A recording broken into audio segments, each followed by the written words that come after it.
Thanks for tuning in to Witch Wednesdays with Steph for a chat about a new witchcraft topic every Wednesday morning. Welcome back to Witch Wednesdays. I'm Steph, and you are listening to episode 80 about witch travel. And this is a really fun topic. It's something I think that's fun to bring up in summer. Restrictions are being lifted. People are starting to move about the country and the world again. So I think incorporating witchcraft into traveling is a really interesting topic, and there's a lot more to discuss within it than just travel destinations.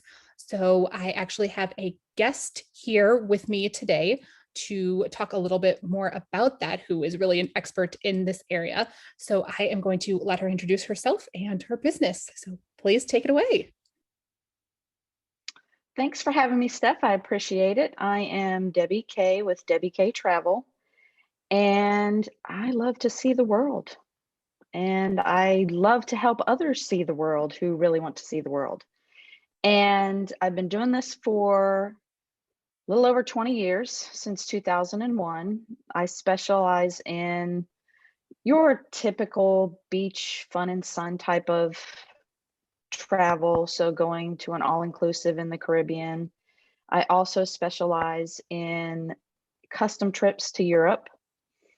And last year in 2020, I had someone reach out to me from Savannah. I'm about 90 miles from Savannah. And she reached out to me about taking a trip with a group of ladies that she spends a lot of time with. And in talking with her, going through my process of deciding what type of trip would best fit her and her group of ladies, it came up that she is a practicing Wiccan. And so, of course, that piqued my interest, because at the time I didn't know a ton about how witchcraft and Wicca could be a part of travel or be a focus for travel. And then we all know what happened in March and April. So that got put on the back burner. But my interest continued. So I started doing a ton of research and did not realize that when I personally travel, a lot of the things and experiences that we had could have been part of a witchcraft tradition or a pagan spiritual path. And after all the research, now I know all the things, like a Mayan butterfly ceremony is part of a Mayan spiritual path ritual. So now I know a lot of things about spiritual travel that is not of the top 3 religions, and where to go, where not to go, where we are welcome, where we are not welcome, and how to get there, what you can take with you, what you can't take with you, if it's legal to go there. So these are all things that weren't considered, I think, by most people when asking these questions. Oh, can I practice? So that's how I got on the path of studying magical travels, for lack of a better term.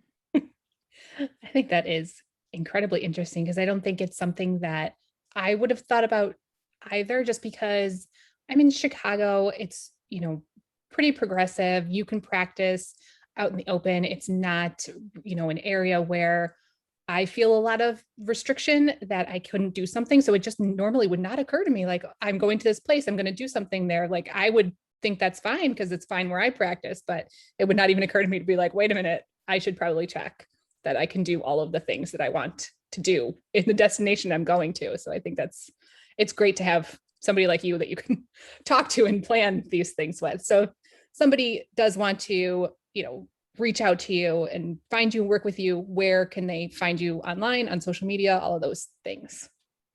So I am Debbi Kay Travel. On Instagram, I'm DEBBI.KAY.travel. And I do have a Facebook page as well, Debbi Kay Travel. and a website currently under construction. We are redoing some things there, but is also debbikaytravel.com. And then, of course, always by phone. Excellent. And I will have all of those things linked for you, listeners, as well, so you can find her easily. So we are going to get into a little bit some of these things. The first thing I wanted to touch on was just talking about some of the most popular ones in the United States for witchcraft travel. I think people do know about these, but they're popular for a reason, because they are fun, places to visit. And Debbie, let me know if you agree with me. I think the top one is Salem. And I think the top three would be Salem, New Orleans, and Savannah. I agree with you. You can kind of lump Charleston in with Savannah because they're not that far from each other. But definitely Salem. I think everyone knows Salem and its history with any type of pagan practice. New Orleans for sure, because there's so many different practices that come from African tradition through the Caribbean and up into Louisiana. So you have so many different things. You have Santeria, you have Obey, you have voodoo, hoodoo, all of those things that are practiced in and around New Orleans.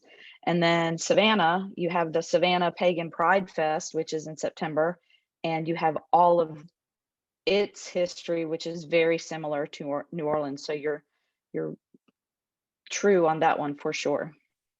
I think they call Savannah the most haunted city in the US. Isn't that right? It's in like the very top one.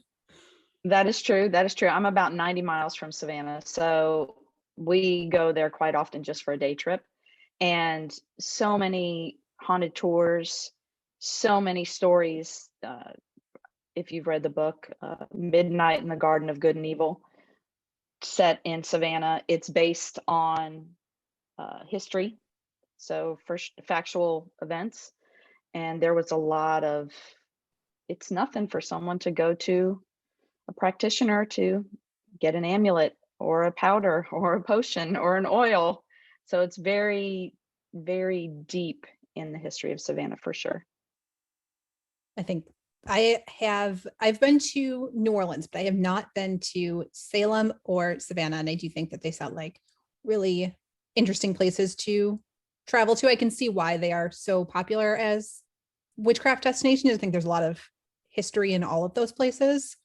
And I do think that they make it a little easier as far as witchcraft related travel goes, because those things are so readily available there and out in the open. And they do things like the witchcraft related of the trials and the cemeteries and things in Salem, and they do ghost tours and things like that. So it is something that is already into the culture there. So it's a little easier to find like stores and things and community events in places like that. But outside of that, those three locations that are very popular, and I'm sure you have clients booking those all the time, but outside of those three, if you just want to have a witchy vacation someplace else that doesn't have as many of those things planned, what would be your first important consideration to plan for when you're thinking, where else would I want to go that could be a nice witchcraft vacation for me?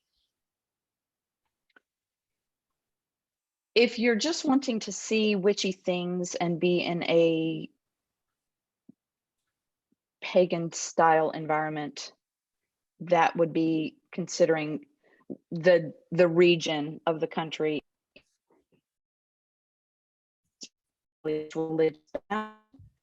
So, for example, San Francisco, Mendocino, Portland. So the Pacific Northwest would be a good area because it's very progressive, very, very progressive. The Northeast would also be a good area because it's very progressive. Lilydale, New York, not a huge town, very, very tiny. So I think it's like 275 people total. Oh, very small. But I think they're all practitioners. Oh, that's so interesting. I had no idea. What a Yep. great And place to there's come. actually something there called, I think it's called the Inspirational Stump. And it apparently, the whole area has a very strong connection to the spiritual realms. So that's Oh, kind of that sounds interesting. very interesting place to go to for sure.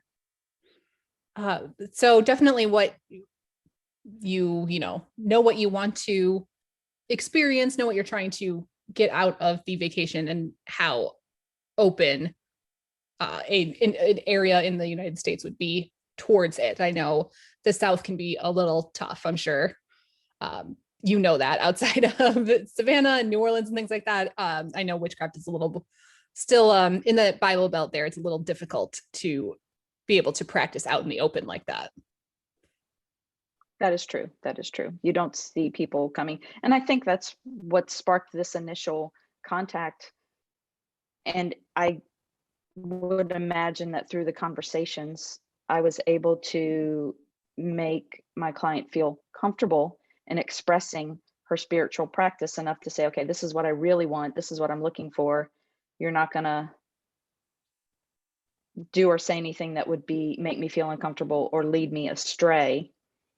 And you have to be knowledgeable in those things. For example, you're not going to Chile to practice.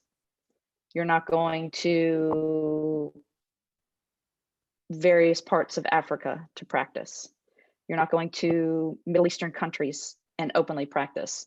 You're not walking through the airport with your tarot cards and your cauldron hanging out of your Right. backpack, So those are the things. Mostly, where is it legal? Where is it illegal? And if you were to do something, could you get in trouble for it or jail time or even worse? So most European countries are pretty open. They have a lot of festivals.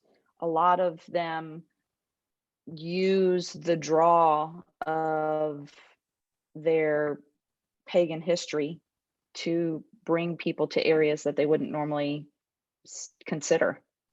So, for example, you have Catemaco, Mexico, that has a ceremony every year. You have there's an island in Sweden that is known. It has some magical history tied to it. In the Philippines, pretty much everywhere in the world, there's going to be something.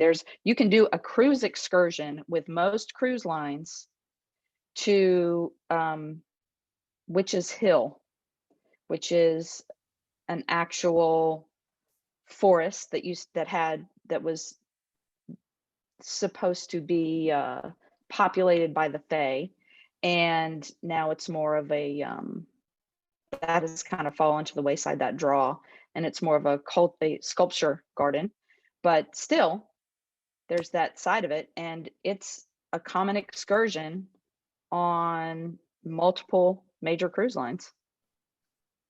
So in some places it really is a lot more common than you would think. A lot more popular. Correct. That's right. You have so in a lot of not Central America, so Mexico and Central America. In Peru, there's a big history behind it. Lima, Ica. There's a tarot park in where's my tarot park? I can't remember. I think it's in Italy. There's a tarot garden in Italy. Turin. Would you ever thought that Turin had a history of magical? I absolutely would not. No, there's like tons, tons of there? places that I wouldn't even consider. It honestly would not have crossed my mind at all. Yeah. You have so you have in Germany, you have the Brocken, which is the Harz Mountains, and they actually have this this area that is called the Witch's Dance Floor.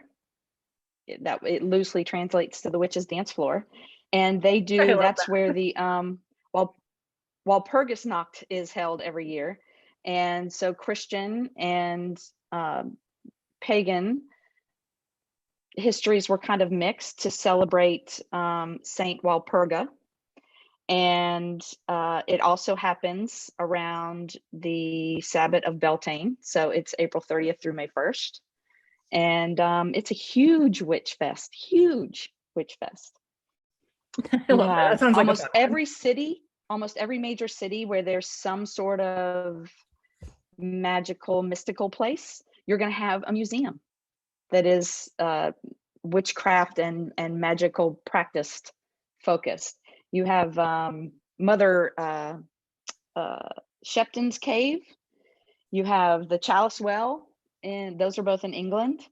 You have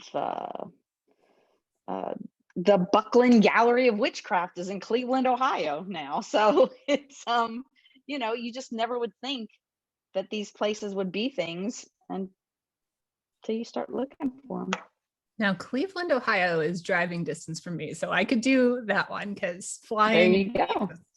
do not get along. But yeah, I could definitely hit up Cleveland. That'd be a lot of fun.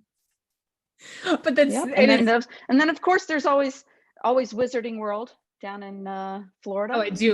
Something I that's have definitely been into that one. Do love it there. Absolutely. I could live there. I could live there. Me too. Any place fantastical, you could definitely find me there for sure. Oh yeah, that absolutely sounds like a lot of fun. So was it difficult for you to find this legal information when somebody's like, I want to, travel to these places. Can I practice there? Are you able to find whether or not it's legal, or is that a difficult for you to find out? That's actually a really simple search. Oh, good. So you literally could type in, can I practice whatever form of whatever your spiritual practice is, from a pagan practice to Christian, to a major religion, so Christianity or Judaism or Islam. You could Google that. Is it legal to practice there? And some of it may take some digging, but yeah, definitely that would be my first thing that I would look for. Can I practice there? And then another thing is, so you can take pretty much anything on an airplane. I'm not going to say anything, but pretty much anything. So if I have travelers that are hunters or fishermen and they want to take their own equipment, so their own rifles, their own tools for fishing, so knives and hooks and things like that, those things, you can take them on a plane. They have to be packed a certain way, and they're packed in checked luggage, and they're clearly marked. And there's a certain way that you have to drop them off when you're checking in at the airport, but that's all stuff that can be done. You can also, unless you're really bent on using some sort of tool, you can always find stuff there. You talk about all the time, all you need is a simple this or simple that. It doesn't have to be designated for that. So absolutely, it's very easy to find things to use if you want to practice. And then I don't recommend calling attention to yourself. So if I have a group that's doing, let's say they want to do a group cruise. Let's say you have a group of people that want to do a group cruise. I mean, you're not using the meeting room and lighting a bonfire on the ship, but there are other things that you can do around that. So yeah, I mean, there's always a workaround. Sometimes it takes a little bit of digging and asking until you get the answer you're looking for. Yeah, I think that planning a whole trip like this, I think it's good that people would have you as a resource to reach out to, because I think if it was planning your first, witchy trip like this, it would be kind of a lot of things to consider, especially if you're trying to also book like tours, going to a museum, and finding out if there's haunted cemeteries or anything like that. That's a lot of digging that has to be done. It's a lot of work that goes into this. It is. And then with the way travel is now, things change every day. And it's not as much as it was 12 months ago, but it's still changing every day. And as new modes of travel are being opened back up, there's a lot involved to know what can I do? What do I have to do in order to go to this destination? Is this destination even open when I want to go? That's number one. That's our number one concern right now is the That is very destination true. open to those people that because if you're from India, you're not going anywhere right now. If That is you true. are traveling from or through India, you're not going anywhere right now. Some of the world is now just recently opening up to US travelers. That's coming quite quickly. And you're also seeing cruises are starting to go again. So we're in the early stages of that though. But it will come back around. It's just, what do we have to do now?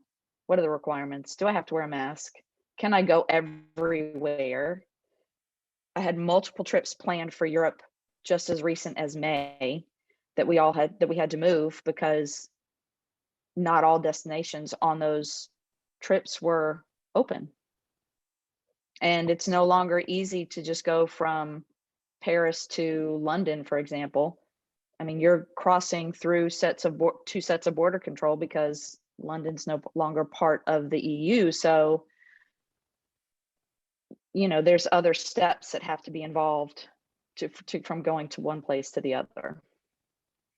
Goodness, that's a lot. So definitely helps to have a vacation planner. Agreed. Yeah, and I know that for sure because I have done that before. Unfortunately, it was canceled. We did have a trip planned to go to Wizarding World, actually. I've already been there, but this was, for a second time. And we were trying to plan all of those different things and Disney World. And we just went with a travel planner because it was just so much easier to be like, here's what we want to do. Here are like available days. We kind of want to eat here and do these things. And like, bam, everything was like booked how we wanted. And like, she brought up so many things that I hadn't even considered as like being questions I should ask.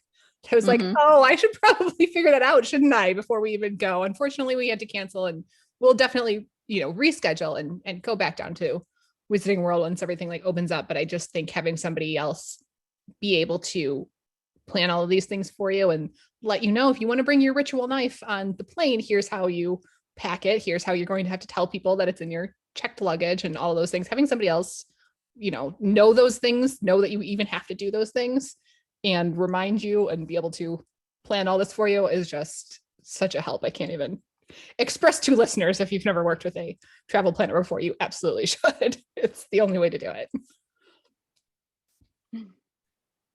And I think that in terms of the United States right now, things are more open than it's a little easier right now for summer travel. If somebody was, say, planning a witchcraft related trip in the next 2 months, it's a little easier if they were going to do it just within the United States. Does that sound correct? That is correct. Pretty much everywhere is open, and you're seeing restrictions becoming more relaxed. Yes. Dining is opening. Some places still require masks. Not everywhere. You can go to Florida. Disney now, you don't have to have a mask. So that's kind of nice. Oh, I didn't even know that about Disney. That just happened. Literally just happened. Wow. Look at that. Yep, just happened. The rest of the world, so Europe is still kind of, they're opening up slowly. Some areas opened up quicker than others. So for example, Croatia, you've been able to go to Croatia for a while. Italy is just now starting to open back up. So a lot of, it's not quite there yet. A lot of Germany just opened up to US travelers. Oh, that's nice. So hopefully, but as far as US goes, planning something, yeah, as far as the US goes, probably easier to stay here. But I know a lot of people, not only want to have summer vacations now that things are finally open, which I totally understand, but for a witch, the biggest night of the year is Samhain or Halloween. So I know a lot of these destinations are very, very popular for end of October as well. So if somebody was thinking about planning a trip for that time, would now be a good time to start looking into that, with everything Yes. changing as much as it is. Yes, because everybody has pent up travel energy, and Yes. not every destination is fully open to max capacity. So inventory is limited. A little travel jargon for you. So accommodations are limited. So you might have as low as 30% up to maybe about 80%, depending on where you're going. Air is changing all the time because staffing in both the air and the hotel sector, a lot of people were furloughed, a lot of people were let go, and now the demand did a whiplash turn back, because now that some things are starting to open, everybody kind of thinks everything is open. And so they're like, oh, well, if I can go, I'm ready to go. And the destinations aren't prepared because their people are not back fully trained with pandemic protocols. What happens if there's an outbreak of something? How are we handling it? All of those things, they have to be retrained. A lot of airline staff, they're limited to the amount of time that they can work, similar to a truck driver, if you know anything about that. So they can only work so many hours, and they're not back fully staffed yet. So they're still trying to bring pilots back and flight crew back. And all that is affecting the inventory level of how many seats are available for people to sit in, how many heads can go in beds, what beds are available for those heads to rest in. That makes a lot of sense. Same with parks. And a lot of people aren't understanding that it's not unlimited. And so that the price is also reflected because, we've been without travel for 15 months now, almost 18 Right. months. And these destinations are trying to get back into that mode. Plus, not only do you have the federal mandates, you have the state mandates, and then even county and or city mandates that they have to all comply with. So it's another hurdle that has to be crossed over before they can open their doors and let people back in. So for anyone who's curious, a deal is not a thing right now. Deal is not a thing. Deal was a thing in March. Deal was a thing in April. Deal is not a thing anymore. And Yeah, if you it's are very working with popular. a good travel advisor, then that travel advisor should be shopping. They should be looking at your preferences.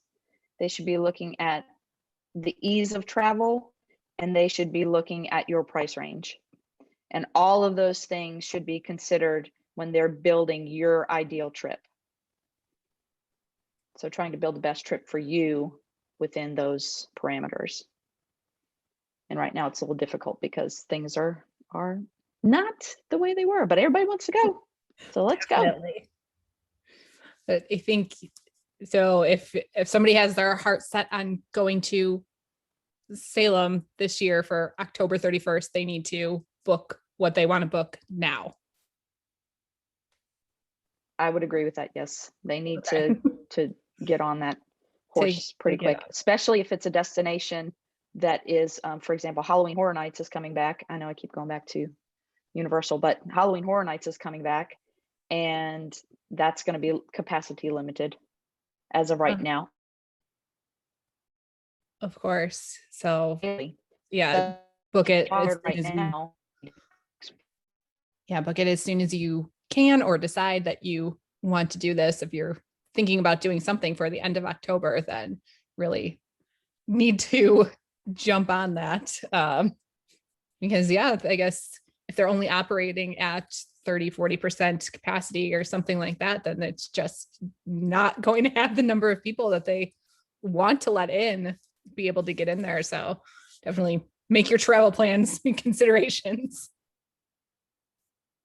But then again, some of these things, some of the destinations, for example, there's a festival in England and it's in a city that's only 15 minutes outside of London by train. And it's nothing to hop on the train and shoot for a 15-20 minute ride and still stay and enjoy London, but go out to the festival that runs for 2 weeks. So you could go back in two if you wanted over the course of a couple days, which would be nice. That would be. I But think definitely plan. If you're thinking about going anywhere within the next 12 months, I would definitely say you need to be planning now. yeah, start figuring out. And yeah, I we're set on staying home this year, but I know we were thinking about something for next year, but we hadn't really even figured that out yet. But kind of sounds like I need to do that now if what we're going to start planning, which I think really is probably going to be rebooking everything that we wanted to do for Wizarding World. I have been to the Halloween Horror Nights and I loved that too when I went in October. So much fun. It is so much fun. I just love the whole season. October is my favorite month. Halloween is my absolute hands down favorite holiday. I start decorating my house for Halloween on August 1st. So I am like completely Halloweened out for like 3 straight months. So I absolutely love it. I understand the appeal of going to Disney World and Universal and everything for the month of October. It's fantastic. But sounds like whatever I want to book for next year, I'm really going to have to start like doing it now, making some decisions.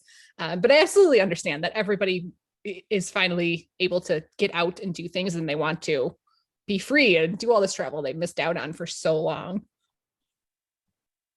And I'll tell you one thing that's been impressive to me is those that are still on the fence about traveling, those that are still concerned, not comfortable getting out in large crowds or even eating out somewhere. There are places where you can go that are accommodating that type of mindset. So you're definitely shouldn't limit yourself. You can drive. There are places that are nearby that you could go to for a weekend. There are many hotel brands and the individual hoteliers, the mom and pops that are really going out of their way to make sure their guests are comfortable, safe, clean environment. If you don't want someone coming into your room and cleaning every day, you can tell them, listen, don't come in. If you want, you can leave the towels outside. For a long time, you would get your towels brought to you in a clear plastic bag left outside of your room, delivered in someone in full PPE. So there are opportunities for people to go and do, even if you are afraid to fly.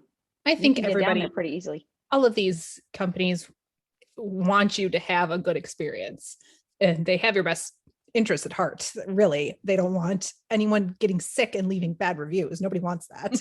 They're not out here trying to be like, oh yeah, we're doing everything we can to make this person uncomfortable, and then they go home and tell everybody that, you know, our hotel or our restaurant was dirty and terrible and they had a terrible time. Nobody wants that. So if you ask and you are polite in your, you know, requests and are reasonable, of course, then I think that people really are working with you and absolutely understanding of the fact that people are still afraid, and that's okay and normal. And you should still be cautious and take care of yourself and wash your hands, all of those good things. But you can, I think, safely move about. We've come to an understanding of how to sort of deal with this and be a little safer in general and take care of each other. So don't be afraid. And I think that, and if you're not sure, ask. Yeah, always. I think that no travel question is a dumb travel question. Very true. Everything that I wanted to talk about, you just bring up with witchcraft travel and important things that I think that you brought up of what you need to know and things you might not even have thought of that a travel advisor could definitely help you with. So are there any last things that you would like to share or remind people of when it comes to travel in general or witchcraft travel in particular? I'm always going to recommend working with a travel advisor or travel planner. Yes. They're going to have your best interest at heart. They should treat your travel investment as if it were their own travel investment. And there are really, really good ones out there. And find one that specializes in the destination or the type of travel that you're trying to do. As far as specifically, I would say definitely check out the destination to find out if know what you're trying to accomplish before you go. That's the big thing. Are you just trying to go see destinations, or are you trying to go and experience the vortex out west? Those are the questions you need to ask yourself before you sit down to plan. And then once you figure that out, the rest is easy. Do I just need a hotel and a smooth water float down the Colorado, or do I need a guided hike into the mountain range where these are? So once you figure out your purpose for travel, the rest should be pretty easy. And do the research, or have someone do the research for you. Find a travel advisor that knows where to go to find the information. Absolutely makes sense. And that is all we have to share with you this week. Again, I will have everything that we talked about linked in the description, so you can find Debbi Kay Travels everywhere that she is online and contact her if you are looking to plan any sort of travel. But specifically, she's really great with these, witchy things that you should keep in mind. So thank you for being here this week. Really appreciate your time. And I know the listeners liked hearing your perspective on things. So thank you very much. And listeners, well, thank you for having me. I appreciate it. And listeners, that is it for this week. And I will see you next week. Need even more witchcraft? Subscribe to Patreon for exclusive bonus content 3 times a week and order Sabbath boxes and other supplies at witchwednesdays.com. Be sure to follow on Instagram at Witch Wednesdays Podcast.